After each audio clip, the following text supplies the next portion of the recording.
Hi, Karen Creighton here. Today I'm going through sound and vibration used in healing.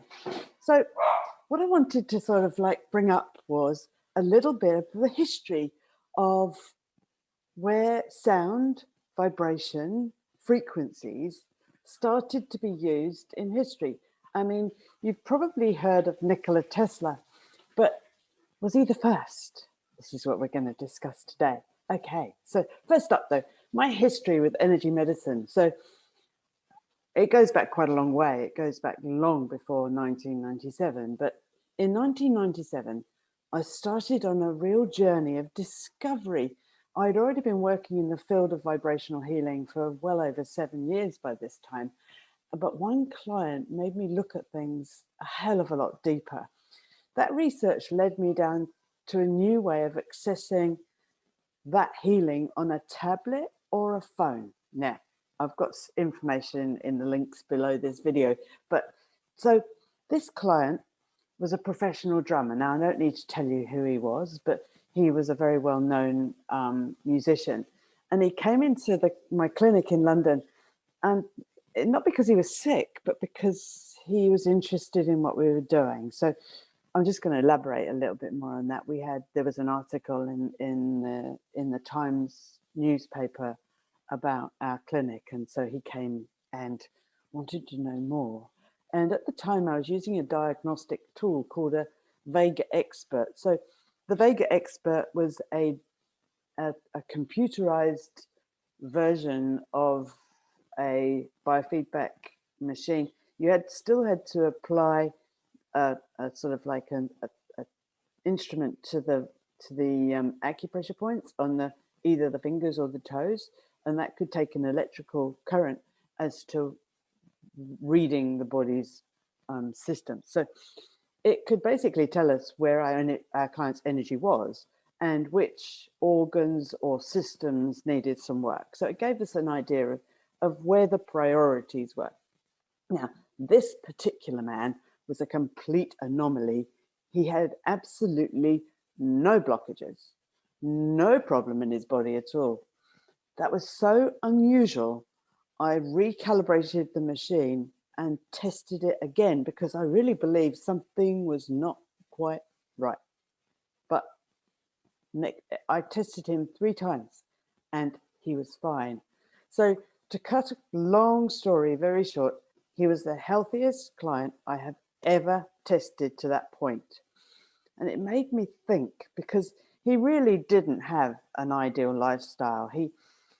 For attaining so-called optimum health, he drank a bit, actually quite a bit, and he didn't have regular habits like most musicians don't. So he didn't have regular sleep patterns. He didn't have regular eating patterns. He really didn't have all of the majority of the things we think of when we think of health.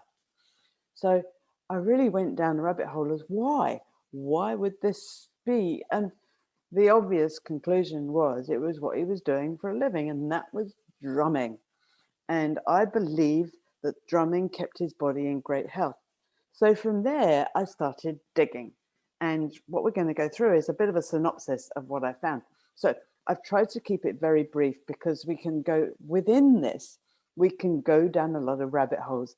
And if you're interested, then why not take a snapshot of one or more of the slides and go digging for yourself, because I think you will find it quite an interesting rabbit hole to go diving down. So this is the sort of bit of what Tesla said. It is said that one afternoon in the 1890s, inventor Nikola Tesla was lounging around in his laboratory with his friend Samuel Clemens. Now, Samuel Clemens was also known as the famous writer Mark Twain. Now, Mark Twain was notoriously fascinated with science and technology, and particularly with Tesla's research. So at this point in his life, Twain was, as Tesla said, in the worst shape, suffering from a variety of distressing and dangerous ailments. On this particular afternoon, Tesla suggested that Twain try out a new invention he'd been working on. He called it a mechanical oscillator that sent vibrations through the bodies at various frequencies. Twain agreed and stepped into Tesla's machine. And at the end of the process, Twain suddenly leapt up and rushed to the toilet with terrible diarrhea. So it just goes to show it was doing something.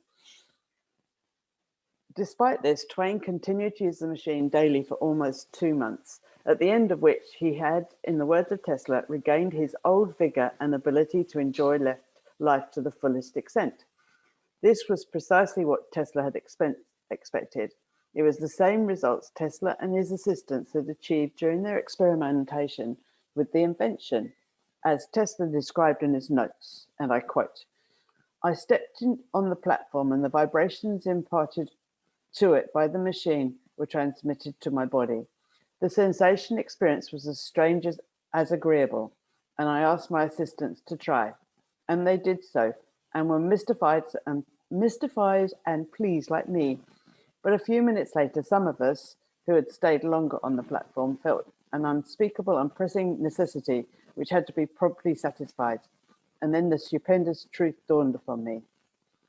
When I began to practice with my assistants mechanical therapy, we used to finish our meals quickly and rush back to the laboratory. We suffered from dyspepsia and the various stomach troubles, biliousness, constipation, flatulence, and other disturbances. All natural results of such irregular habit.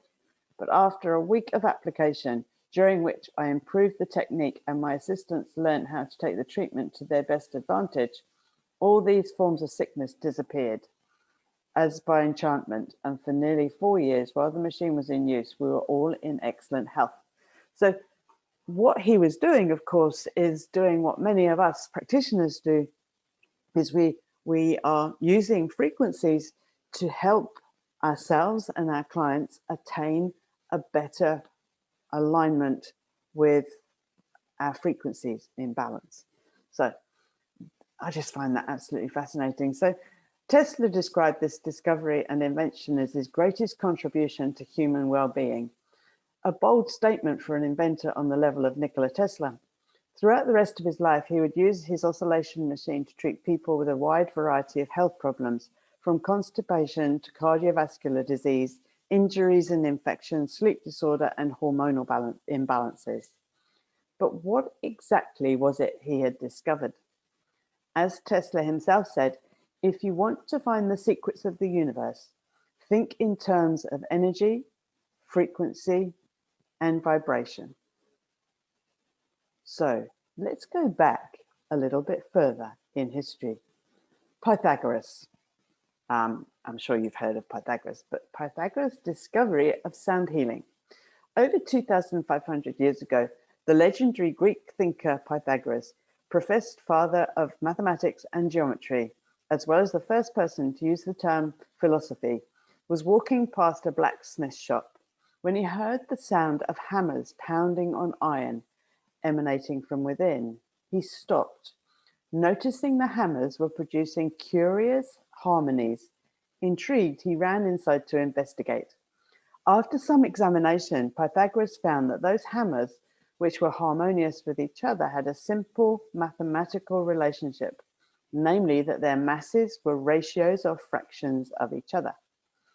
This sent his mind racing, and he began to experiment, investigating and testing with liquids in glass, various pipes, and multiple lengths of stringed instruments he had created. The results of these experiments led Pythagoras to a stunning conclusion. Music is medicine. That music was not only an expression of sacred geometry, but that it was in fact medicine.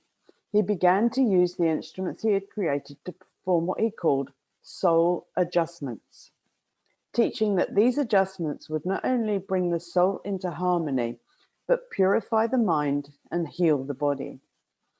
As 3rd century Syrian philosopher Lambusius, not sure if I'm pronouncing that right, in other words, Pythagoras was using vibrational medicine to treat a wide variety of illnesses and injury, just as Tesla would thousands of years later. Led by Pythagoras, the ancient Greeks became proficient with vibrational medicine. They would treat their soldiers who had been injured in battle by plucking strings of a bow-like instrument over injuries, creating vibrations which were shown to allow pus to drain more freely and wounds to heal much faster. Further, they used healing chambers for dream sleep, where reverberant spaces inside temples would allow practitioners to, in effect, bathe in sound and vibration while they slept. The Greeks were not the only or even the first ancient culture to use vibrational medicine. It is really exciting to note that Pythagoras was the first Greek educated in the Egyptian secrets of science, medicine, maths, and astronomy. He learnt this during a 20-plus year stint he spent in the country. Notably, a fundamental part of this secret Egyptian knowledge, which Pythagoras must inevitably have been exposed to, was a belief that sound and vibration had healing abilities. Consider the Egyptians used certain sounds of vowels in their ancient rituals. These vowels were considered so sacred that they were banned from everyday language and did not appear in the written language of the hieroglyphics. Further, Egyptians used an instrument called a sistrum during ceremonies. This is a rattle with metal discs attached to it, which had been shown to create exceptionally high levels of ultrasound. There are some, such as Egyptian archaeologist Dr. Abd el-Hakim Awan, who believed that the pyramids themselves were used for sound healing. Dr. Abd el suggests that the large granite sarcophagi, which have been found inside various pyramids, were not sarcophagi at all, but rather conductive platforms for people to lie on and absorb sound vibrations resonating through the chambers, as he has said. Every chamber within the pyramid has a specific harmony which replicates the harmonics of the cavities of the human body. Sound healing techniques were then used to restore the patient's body to the correct harmonies. When considering whether the pyramids of Egypt were used in sound healing, it should be mentioned that a similar, much older temple was found on the island of Malta in the early 1900s, a Neolithic underground complex that displayed exceptional sound behavior. Boy, oh boy, we knew a lot at that time, didn't we? We're just relearning it now. Archaeologist Fernando Combria described how, when within the complex, he felt the sound crossing his body at high speed, leaving a sensation of relaxation. When it was repeated, the sensation returned. And he also had the illusion that the sound was reflected from his body to the ancient red ochre paintings on the walls. Could this be the same effect Abd el described in the Egyptian pyramids? Lots of questions here. Critically, Combria and his team noted that the underground rooms resonated at the same frequency. It was exactly 111 hertz. This is significant, not only because 111 hertz has been called the holy frequency, but because when Pythagoras created musical scale during the experiments which followed his experience with the blacksmith hammers, it started with an A note, which resonated at, yeah, you guessed it, 111 hertz. Yet vibrational medicine goes back even further and stretches across every culture of humanity. It is not just the arena of the Middle East and the Mediterranean. 40,000 years ago in Australia, the world's oldest wind instrument, known as the didgeridoo, was used to heal broken bones, muscle tears, and illnesses. Native American powwows with drumming, chanting, and singing must have been used to treat mental and physical illness for many thousands of years. The Buddhist monks in Tibet have long incorporated the vibrations of singing bowls and gongs into their ceremonies and meditations. The list could go on, but the point seems clear. Ancient cultures appeared to have possessed knowledge about the healing powers of sound and vibration, a knowledge rediscovered by Tesla at the end of the 20th century. But these secrets of sound, just fantasy? The irrelevant ramblings of generations past, or something more? Perhaps it's not just myth, but science. So in the early 1900s, a curious article appeared in the World Today magazine detailing the alleged adventures of one Nikola Tesla on a day out in New York City. It read, "He put his little vibrator, not the one you're thinking of, in his coat pocket and went out to hunt a half-erected steel building. Down in the Wall Street district, he found one, 10 stories of steel framework without a brick or stone laid around it. He clamped the vibrator to one of the beams and fussed with the adjustment until he got it. When he finally achieved the right one, the structure began to creak and weave, and the steel workers came to the ground panicking, believing that there had been an earthquake. Police were called out. Tesla put the vibrator in his pocket and went away. 10 minutes more, and he could have laid the building in the street. And with the same vibrator, he could have dropped the Brooklyn Bridge into the East River in less than an hour. What Tesla understood, what served as a backdrop not only to this story, but the creation of his oscillator and experiments with vibrational medicine, was quite simply that everything is made up of atoms in constant state of motion. Depending on the speed of this motion, things will appear as solid, liquid, or as a gas. What this means is even something that appears as solid as a building is really more space between the atoms than anything else." Modern day sound healing. What Tesla did to the building was what he and ancient cultures believed could be done to the human body. That is, he used vibration to reorganize its very structure.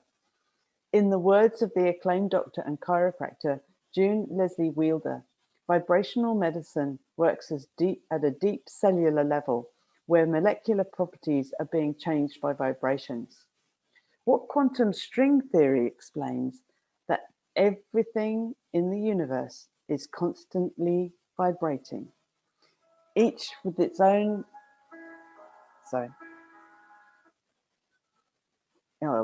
each with its own unique frequency. Just as electrons vibrate while revolving around the nucleus of an atom, so too do planets vibrate as they circle suns. As Einstein put it, everything in life is vibration. Accordingly, human beings have an optimal frequency.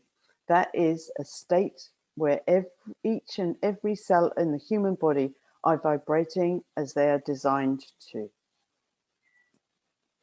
Vibrational medicine is an attempt to use vibrations to put a body's frequency back in an optimal place to reconstruct harmonious relationship of molecules working together. This is what Pythagoras described as bringing order to chaos and discord. Through his soul adjustments, the concept which led Tesla to state, if you could eliminate certain outside frequencies that interfered in our bodies, we would have greater resistance towards disease. Here, the question must be asked, if vibrational medicine is in fact based on fundamental biology and quantum physics principles upon which the universe is constructed, then what might be possible? What powers might vibrational medicine hold? Just think about that sentence. If vibrational medicine is in fact based on the fundamental biology and quantum physics principles upon which the universe is constructed, then what might be possible? What powers might vibrational medicine hold? In 1991, a biologist named Helen Grimmel came together with a composer named Fabian Mamman to undertake a groundbreaking study on the effects of sound waves on living cells, most specifically cancer cells. For 18 months, they worked using gongs, xylophones, stringed instruments, and the human singing voice, recording what happened to cells as they did. Now, this is so exciting. Stunningly, they found that using a 9-note Ionian scale caused the cancer cells to lose structural integrity and explode in minutes. Think of a wine glass shattering when an opera singer hits the high notes, as Maman explained. Cancer cells cannot maintain their structure when specific sound wave frequencies attack cytoplasmic and nuclear membranes.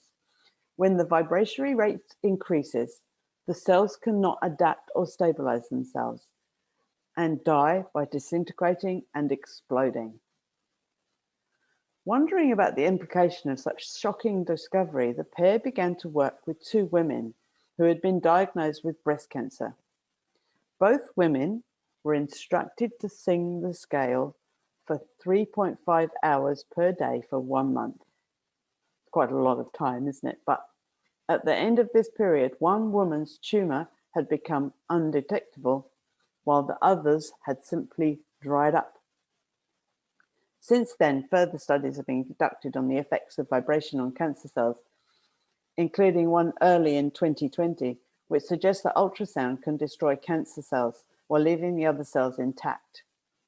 These types of results have scientists thinking big. As Anthony Holland, a musical scientist, recently stated during a TED Talk, "I now believe that the future cancer treatment rooms for children will be a very different place. It will be a pleasant place where children can gather and make new friends. They probably won't even know they're sick. They'll draw pictures, color in their books, play with their toys, all while unaware above them beautiful blue pinking plasma lights are emanating healing, pulsing electric fields, shattering their cancer painlessly and non-toxically, one cell at a time." Makes you wonder, doesn't it? Now, this is a statement. I'm not saying we or I or anything can cure cancer. This is a statement that I personally believe can be true. Vibrational medicine can cure cancer. Cure cancer has been something of a cultural euphemism in modern times. This product can do everything but cure cancer, an advertiser might say. While a proud parent might proclaim that his child is going to grow up and cure cancer, it is possible that moving beyond euphemism, vibrational medicine might actually be able to do this. Incredibly, its effects on cancer cells are only the start of the powers of vibrational medicine, which science is now recording. Studies have been shown that the practice of sound healing, that is, exposure to vibrational medicine, directly reduces anxiety and depression. According to one study, 62 women and men with an average age of 50 reported significantly less tension, anger, fatigue, and depressed mood after sound sessions.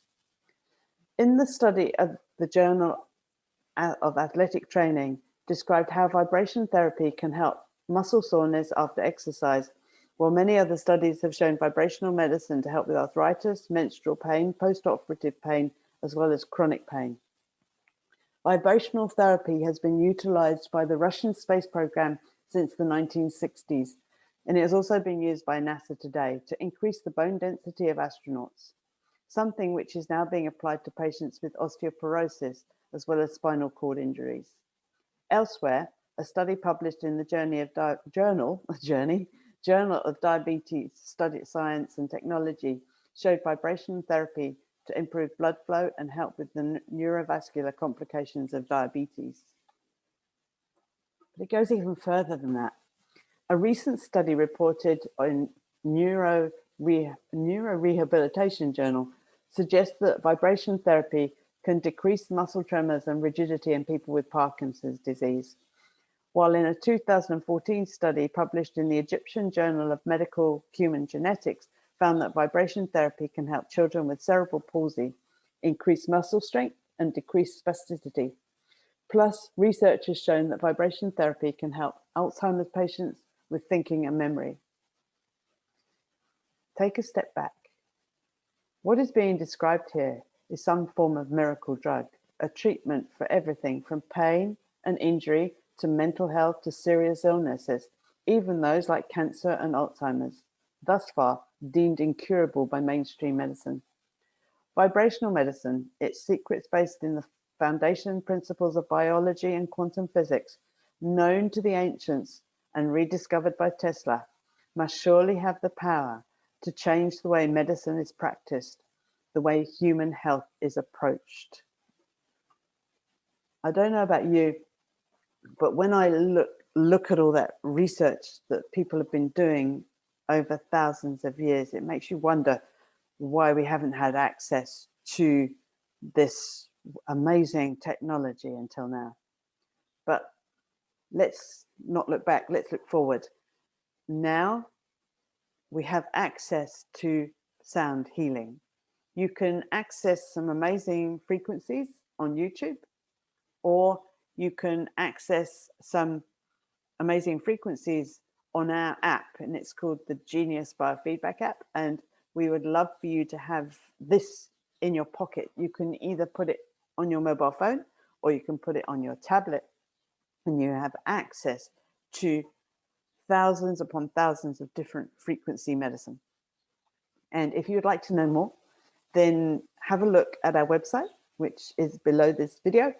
And please like and share this video if you feel that anyone would benefit from it. Thank you so much for watching thus far. And I would love to see you on our website and join in our weekly calls about frequency medicine, energy medicine, and everything that is healthy. Thanks for watching. Bye for now.